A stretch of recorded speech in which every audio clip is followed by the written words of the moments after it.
Hello दोस्तों, कैसे हैं आप लोग। आशा करता हूं मैं आप लोग अच्छे होंगे, खुश होंगे, स्वस्थ होंगे और अपना प्रयास कर रहे होंगे। तो दोस्तों, आज से फिर मैं उसी अपने संवैधानिक विकास को आगे बढ़ाने के लिए आप लोगों के सामने हाजिर हुआ हूं इस वीडियो के माध्यम से। तो आज हम फिर चर्चा करेंगे अपने इस संवैधानिक विकास की कि किस तरीके से हमारे संविधान को बनने में जो है वो अधिनियमों ने, जो इंग्लैंड से अधिनियम आए थे, उन अधिनियमों ने किस तरीके से एक सीढ़ी का काम किया हमारे संविधान के निर्माण में। तो दोस्तों, आप लोगों को याद होगा कि पिछली वीडियो में मैंने डिस्कस किया था आप लोगों से 1833 मीन्स 1833 का चार्टर एक्ट। तो दोस्तों, 1833 के चार्टर एक्ट को डिस्कस किया था मैंने। तो उसमें जो मैंने इम्पॉर्टेंट पॉइंट्स थे वो मैंने आप लोगों को बता दिए थे, मीन्स प्रावधान। तो जो प्रावधान थे वो मैंने आप लोगों को बता दिए थे। उसके बाद की बात दोस्तों अब हम इस वीडियो में करेंगे, उससे आगे की चर्चा हम इस वीडियो में करेंगे। तो दोस्तों, 1833 के बाद जो अगला अधिनियम आया, उस अधिनियम का डेट आप लोगों को याद रखना है क्या? तो 1853 का अंतिम चार्टर एक्ट। तो दोस्तों, ये चार्टर एक्ट में अब अंतिम चार्टर एक्ट है जो आया कब? 1853 में। ठीक है दोस्तों। और अब आप याद करें मेरी पिछली वीडियो को, जिस वीडियो में मैंने आप लोगों को कहा था कि 1853 1858 तक ही आप क्या मानेंगे? ब्रिटिश ईस्ट इंडिया कंपनी का शासन। फिर 1858 से क्या होने लगा एग्जैक्टली? क्राउन का शासन होने लगा, मीन्स ताज का शासन होने लगा। तो अब जो कंपनी का शासन रहा दोस्तों, वो आपको 1858 तक रहा। जो मैंने अभी कुछ पिछली वीडियो में आप लोगों को बताया भी कि कंपनी के व्यापार पर जो है वो पूरा प्रतिबंध लग गया। तो लेकिन अब आप लोगों को याद होगा कि 1773 मीन्स आपको मैंने बताया भी था, जो अपना पहला रेगुलेटिंग एक्ट आया था वो आया था कौन सा? पहला रेगुलेटिंग एक्ट आया था रेगुलेटिंग एक्ट, जो आप लोगों को याद होगा 1773 में आया था। तो मतलब 1773 से लेके 1858 तक किसका शासन रहा? तो कंपनी का शासन रहा। तो अभी जो हम एक्ट डिस्कस करने जा रहे हैं इस वीडियो में, वो कौन सा एक्ट है? तो वो 1853 का अंतिम चार्टर एक्ट है। उसके बाद एक और अधिनियम आएगा, वो कब आएगा? 1858 में। तो उस 1858 को आप एक बॉर्डर लाइन मान सकते हैं, जिस 1858 से लेकर और 1947 तक ताज का शासन यानी कि क्राउन का शासन रहा। ठीक है दोस्तों। तो चलिए देखते हैं हम कि ये 1853 का अंतिम चार्टर एक्ट क्या था। तो सबसे पहले जब हम किसी एक्ट को दोस्तों डिस्कस करते हैं तो उसमें हमारा सबसे पहला सवाल यही होता है कि ये एक्ट क्यों आया, मतलब इसका कारण क्या था, इस एक्ट को लाने का उद्देश्य क्या था। तो सबसे पहले हम उसी उद्देश्य को देखते हैं। तो इस एक्ट के आने का प्रमुख कारण, इस एक्ट के आने का प्रमुख कारण भारतीयों की ओर से कंपनी के प्रतिक्रियावादी शासन को समाप्त करना और डलहौजी द्वारा दी गई भारतीय रिपोर्ट थी। ठीक है दोस्तों। तो मैं अब आप लोगों को फिर से रिपीट कर रहा हूँ, बता रहा हूँ दोस्तों। आप लोग जो ये संवैधानिक विकास और इंडियन कॉन्स्टिट्यूशन एंड पॉलिटी, जो ये मेरा मॉड्यूल चल रहा है, ये प्लेलिस्ट चल रही है, इसमें जो भी मैं वीडियोस आप लोगों के समग्र उपलब्ध कर रहा हूँ इस प्लेटफॉर्म के ज़रिए, उसमें आप लोग ऐसा कर सकते हैं कि आप लोग अपना नोटबुक या पेन अपने पास रखें और साथ साथ कुछ ना कुछ नोट्स बनाते जाएं और जो भी इम्पोर्टेंट लगे उसे नोट डाउन करते जाएं। और उसके साथ साथ ही दोस्तों जो है वो कोई एक बुक रखें अपने पास, जिस बुक से आप थोड़ा सा इसको पढ़ें और उसके साथ साथ क्वेश्चन ज़रूर लगाएं दोस्तों। क्वेश्चन लगाने से क्या होगा कि आप अपने आप को क्या कर पाओगे, अपनी मेज़रमेंट खुद से कर पाओगे, अपने आप को माप पाओगे कि मैं कितना कर पा रहा हूँ, मैं मेरी कितनी नॉलेज गेन हो रही है। ठीक है, मीन्स अपने ग्राफ को आप खुद मेज़र कर सकते हो। तो दोस्तों ठीक है, फिर हम चर्चा करते हैं। तो इस एक्ट के आने का प्रमुख कारण भारतीयों की ओर से कंपनी के प्रतिक्रियावादी शासन को समाप्त करना और डलहौजी द्वारा दी गई भारतीय रिपोर्ट थी। तो दोस्तों कंपनी शासन कर रही थी, तो कंपनी जो शासन कर रही थी उसका शासन का जो तरीका था वो क्या था, प्रतिक्रियावादी। प्रतिक्रियावादी मतलब कहने का मतलब यहाँ पर ये हुआ कि पूरा होल इन शोल वही थे, पूरी पावर उन्होंने अपनी हाथ में ले रखी थी और वो बिल्कुल अपने अकॉर्डिंग जो है वो पूरा डील कर रहे थे और शासन कर रहे थे। तो कहीं ना कहीं अब हमारे भारतीय लोग जो है इस बात को बिल्कुल समझ चुके थे कि जो है अब ये अंग्रेज़ों के द्वारा और ब्रिटिश ईस्ट इंडिया कंपनी के द्वारा हमारा शोषण किया जा रहा है और ये कहीं ना कहीं हम पर जो है बहुत ही दबाव बनाकर हमारे साथ जो है वो अन्याय कर रहे हैं, न्याय नहीं कर रहे हैं और हमारी ही धरती पर आके, हमारे ही देश में आके और हमारे यहाँ शासन व्यवस्था को अपने हाथ में ले लिया और बिल्कुल शासन किए जा रहे हैं और हमें कहीं ना कहीं बंदिशों में रख के ना हमें अपने मन लायक रोजगार मिल पा रहा है, ना हमें अपने मन लायक कोई मूलभूत सुविधाएं मिल पा रही हैं। तो कई तरह की बंदिशें जो है वो हमारे भारत के नागरिक महसूस कर रहे थे। तो इसका कारण रहा कि जो है ये भारतीयों के द्वारा क्या हुई, एक मांग हुई कि मतलब जो है एक कोई ऐसा एक्ट आना चाहिए जिसमें कि हम लोगों को भी कुछ महत्व दिया जाए, हम लोग की भी महत्ता हो, हमारा भी कुछ इम्पोर्टेंस हो। ठीक है दोस्तों, तो फिर ये एक्ट आया, कब आया, 1853 में। और इस 1853 के एक्ट को हम बोलेंगे, जिक्र करेंगे इसका अंतिम चार्टर एक्ट के नाम से जिक्र करेंगे दोस्तों इसका। तो ये 1853 का जो दोस्तों चार्टर एक्ट था, इसके प्रावधान की अब हम चर्चा करते हैं। तो इसका प्रावधान नंबर 1 था कि ब्रिटिश संसद को किसी भी समय कंपनी के भारतीय शासन को समाप्त करने का अधिकार। दोस्तों देखिए ये कितना इम्पोर्टेंट पॉइंट है कि ब्रिटिश संसद को, अब ब्रिटिश अपना संसद तो बिल्ड कर ही चुकी थी, पिछले इन अधिनियमों से हम पढ़ते आ रहे हैं कि कैसे कैसे उन्होंने जो है चीज़ों को इस्टेब्लिश किया। तो जो ब्रिटिश संसद थी उसको ये अधिकार दे दिया गया कि वो किसी भी समय कंपनी के भारतीय शासन को समाप्त करने का अधिकार उसे मिल गया। मतलब जो भारतीय शासन है, कंपनी का भारतीय शासन है, उसको समाप्त करने का अधिकार दे दिया गया, किसे, ब्रिटिश संसद को। उसके बाद अगर मैं दोस्तों बात करूं तो दूसरा प्रावधान, तो भारत में कंपनी के कर्मचारियों की नियुक्ति है तो प्रतियोगी परीक्षा का प्रारंभ। तो दोस्तों इससे पिछले एक्ट में मैंने चर्चा की थी कि इस विषय पर चर्चा की गई थी कि अब जो है वो प्रतियोगी परीक्षा आयोजित की जाएगी। अगर आपको किसी भी पद को हासिल करना है तो उसके लिए सबसे पहले आप प्रतियोगी परीक्षा पास करिए, उसके बाद हम आपकी नियुक्ति करेंगे या आपको जो है वो हम अपने क्राइटेरिया के हिसाब से जो है वो आपको एक पद देंगे। लेकिन फाइनली 1853 में मीन्स 1853 के अंतिम चार्टर एक्ट में आके इसे सफलता मिली, मतलब ये पूर्णतः जो है वो पारित हुआ। तो 1853 में ये प्रावधान आ गया कि अब जो है वो क्या होगी, प्रतियोगी परीक्षा होगी। और दोस्तों आप जैसे ये सिविल सर्विसेज की तैयारी कर रहे हैं या स्टेट पीसीएस वगैरह की तैयारी कर रहे हैं, तो दोस्तों ये इसी का परिणाम है कि आज आप लोगों को क्या हो रहा है, एक प्रतिस्पर्धा से गुजरना पड़ रहा है, एक प्रतियोगी परीक्षा देनी पड़ रही है और उसमें उत्तीर्ण होने के बाद ही आप किसी पद को हासिल कर पा रहे हैं, अधिकारी बन पा रहे हैं। ठीक है दोस्तों, उसके बाद तीसरे प्रावधान की अगर मैं दोस्तों बात करूं तो तीसरा प्रावधान जो है वो भारतीय विधान परिषद की स्थापना। तो ये भी थोड़ा सा इम्पोर्टेंट है। तो दोस्तों इम्पोर्टेंट है दोस्तों, और कुछ चीज़ें आपकी बहुत रिलेवेंट हैं, लेकिन जो question exam point of view से आपको आ सकता है वो कुछ अलग ही दिखता है।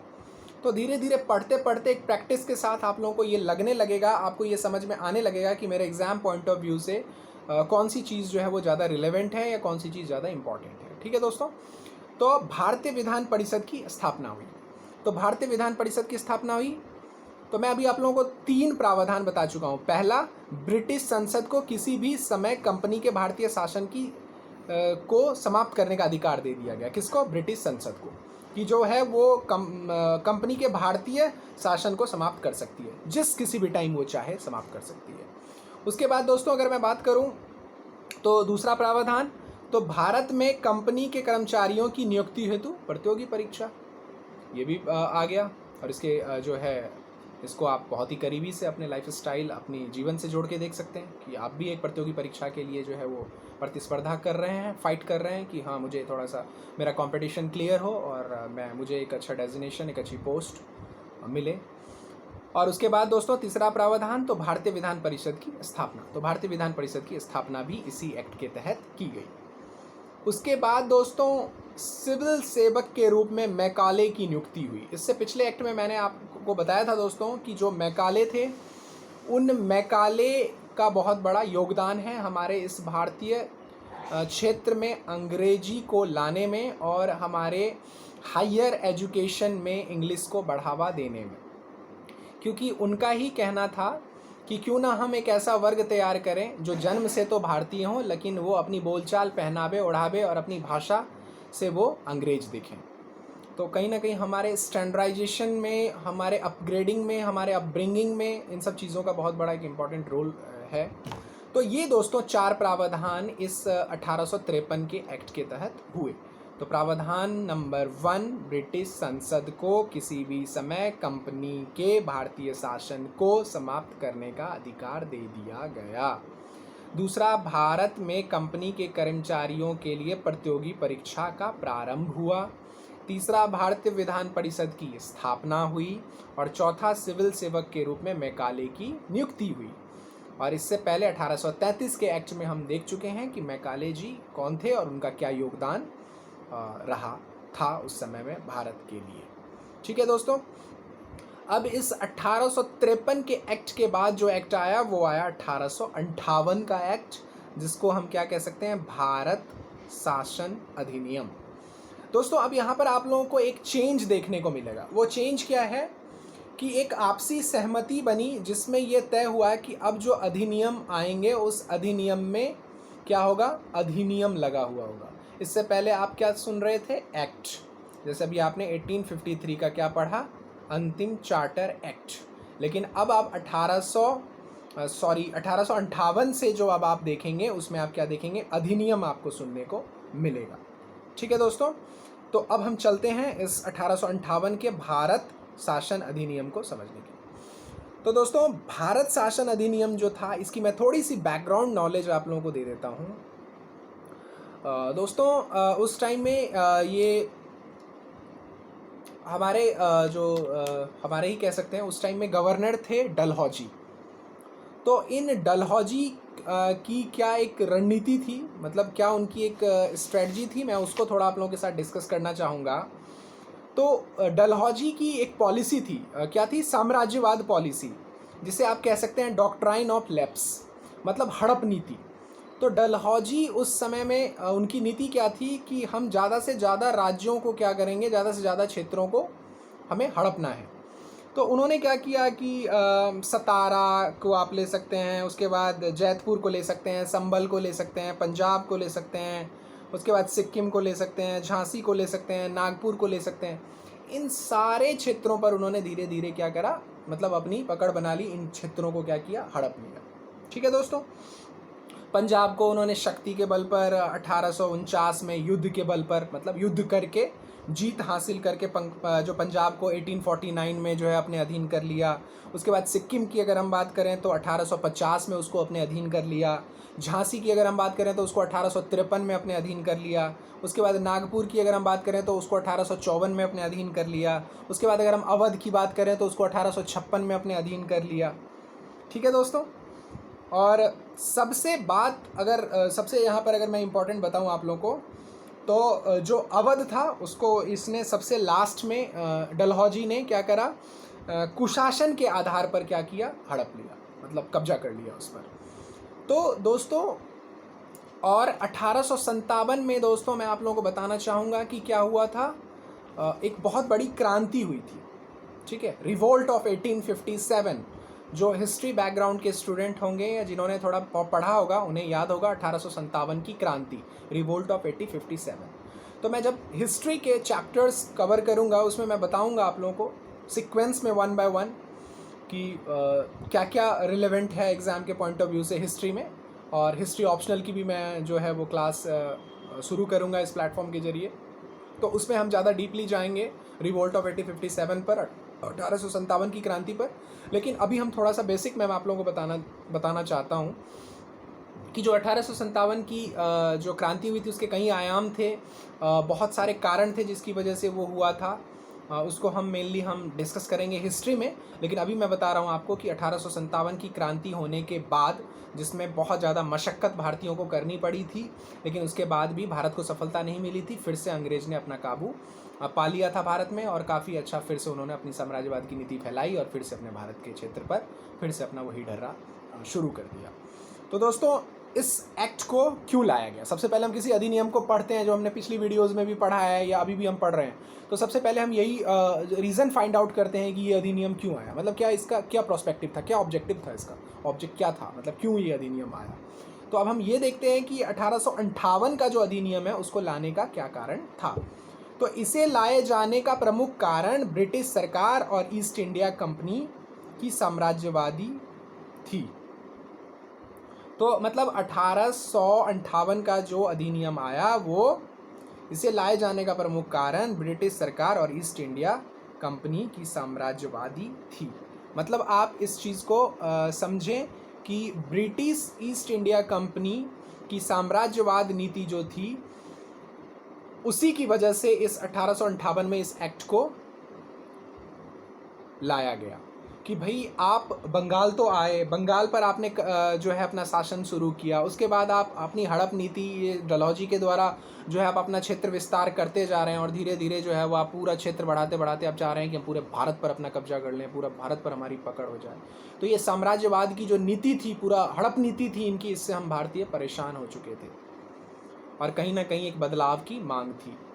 तो थोड़ा सा जब 1857 की क्रांति हुई, उसके उपरांत ये ब्रिटिश ईस्ट इंडिया कंपनी ने, मतलब अंग्रेज़ों ने अपना ये दिमाग लगाया, ये माइंड अपना अप्लाई किया कि क्यों ना हम कुछ अब ऐसा इम्प्लीमेंट करें, क्यों ना हम कुछ ऐसा एक्ट लाएं जिससे कि भारतीयों के फेवर में भी कुछ अच्छा हो और जिससे कि भारतीयों का थोड़ा बहुत दिल जीता जाए, उन्हें खुश किया जाए।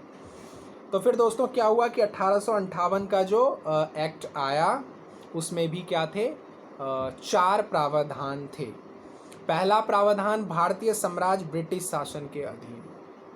अब आप समझिए कि जो पूरा का पूरा भारतीय साम्राज्य था वो ब्रिटिश शासन के अधीन हो गया, मतलब पूरा का पूरा इंडिया अब ब्रिटिश के कंट्रोल में आ गया। स्पष्ट तौर पर इसे सुने, कहीं नोट डाउन करें या माइंड में सेट करें। क्वेश्चन बन सकता है कि किस एक्ट के तहत जो है वो पूर्णतः भारत ब्रिटिश शासन के अधीन हो गया। तो 1858 का भारत शासन अधिनियम। और मैंने आप लोगों को बता दिया कि 1858 के बाद से जो भी एक्ट आने लगे उन्हें अधिनियम का नाम दिया जाने लगा, जो कि एक म्यूचुअल कंसर्न, एक म्यूचुअल जो है उस समय में अंडरस्टैंडिंग थी, उसके तहत तो भारतीय साम्राज्य ब्रिटिश शासन के अधीन हो गया। उसके बाद दोस्तों, ब्रिटिश का भारत पर प्रत्यक्ष और पूर्ण नियंत्रण। प्रत्यक्ष और अप्रत्यक्ष समझें आप सबसे पहले, इंग्लिश मीडियम फोकस। तो प्रत्यक्ष मीन्स डायरेक्ट, अप्रत्यक्ष मीन्स इनडायरेक्ट, ठीक है। तो प्रत्यक्ष, ब्रिटिश का भारत पर प्रत्यक्ष और पूर्ण नियंत्रण, मतलब अब पूरा का पूरा भारत जो है उस पर पूरा कंट्रोलिंग किसका, ब्रिटिशर्स का, ठीक है। उसके बाद भारतीय जनता पर विक्टोरिया का अधिकार, जो उस टाइम की महारानी विक्टोरिया थी, उसके रिगार्डिंग मैं आप लोगों को आगे भी बताऊंगा कि एक अन्य एक्टों में आके उन्हें उपाधि भी दी गई, और जो है वो इंग्लैंड की महारानी के साथ साथ अब वो भारत की महारानी भी बन गई। तो ऐसी चीज़ें आप लोगों को सुनने को मिलेंगी। लेकिन भारतीय जनता पर विक्टोरिया का अधिकार हो गया, किस एक्ट के तहत, 1858 के एक्ट के तहत। उसके बाद दोस्तों, कोर्ट ऑफ डायरेक्टर एवं बोर्ड ऑफ कंट्रोल की समाप्ति। याद करें पिट्स इंडिया एक्ट जो मैंने आप लोगों को बताया था, उस पिट्स इंडिया एक्ट में मैंने आप लोगों को बताया था दोहरे शासन की नींव। तो यही दोहरा शासन था, कोर्ट ऑफ डायरेक्टर एवं बोर्ड ऑफ कंट्रोल। तो कोर्ट ऑफ डायरेक्टर और बोर्ड ऑफ कंट्रोल की भी समाप्ति इसी एक्ट के तहत कर दी गई। तो क्वेश्चन बन सकता है कि किस एक्ट के तहत कोर्ट ऑफ डायरेक्टर और बोर्ड ऑफ कंट्रोल की जो है वो इस्टेब्लिशमेंट हुई थी, और ये भी पूछा जा सकता है कि किस एक्ट के तहत इसकी समाप्ति हुई थी। तो समाप्ति हुई थी 1858 के एक्ट के तहत, और जो शुरुआत हुई थी वो पिट्स इंडिया एक्ट के थ्रू हुई थी। और पिट्स इंडिया एक्ट किस ईयर आया था ये मुझे आप कमेंट सेक्शन में बताएंगे, ठीक है दोस्तों। तो अब इससे आगे की चर्चा अब हम अगली वीडियो में करेंगे, जो मतलब अब हमारा क्राउन का शासन जो हम पढ़ रहे हैं अभी, जो ताज का शासन शुरू हो गया था 1858 से, तो उस समय में क्या क्या अधिनियम आए, कौन कौन से एक्ट आए, उसको हम धीरे धीरे डिस्कस करेंगे वन बाय वन सीक्वेंस में, सीरियली। तो दोस्तों मेरी आप लोगों से दिली गुजारिश, एक बहुत विनम्र भाव से मेरा आप लोगों से ये निवेदन कि जो भी इस प्लेलिस्ट को, इस चैनल को फॉलो कर रहे हैं वो अपनी प्रैक्टिस करते रहें, साथ साथ क्वेश्चंस ज़रूर लगाएं और उसके साथ साथ ही अपनी पढ़ाई की जो कंसिस्टेंसी है उसको बना के रखें। और प्रैक्टिस ज़रूरी है जो आपको नित्य दिन रेगुलरिटी के साथ करनी है, जो आपको कहीं ना कहीं एक अच्छा इम्पैक्ट आप पे डालेगी और आपको एक अच्छे रिज़ल्ट की तरफ ले जाएगी, और जो आपका एक अल्टीमेट गोल है वो आपका जो है अचीव होगा और आप अपने आप को एक सफल अधिकारी के तौर पर देख पाएंगे। तो दोस्तों आप लोगों को मेरी तरफ से बहुत बहुत शुभकामनाएं, और अभी तक मेरी इस वीडियो को देखने के लिए बहुत बहुत धन्यवाद, और मेरी अगली वीडियो आने तक के लिए आप लोगों का दिन शुभ हो।